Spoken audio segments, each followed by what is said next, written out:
दिल्ली की सड़कों का किस्मत कनेक्शन तो देखिए। कल रात तक यहाँ एक मखमली सड़क थी और आज सुबह यहाँ एक खुदाई का उत्सव चल रहा है, क्योंकि हमारे आम आदमी के विधायक जी सड़क के नीचे सीवर का पाइप डालना भूल गए।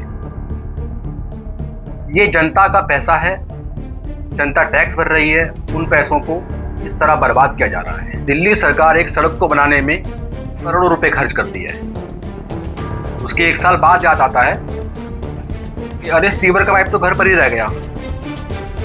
फिर से उस सड़क को तोड़ने में करोड़ों रुपए खर्च होंगे। ये डबल मेहनत है या डबल बजट का खेल, ये तो ऊपर वाला ही जाने। आखिर क्यों आम आदमी के विधायक इस सड़क के नीचे सीवर का पाइप डालना भूल गए? दोस्तों, ये दिल्ली आपकी है और ये पैसा भी आपका। अभी आवाज उठाइए, नहीं तो अगले साल फिर इस सड़क के नीचे और गड्ढा मिलेगा। जय हिंद।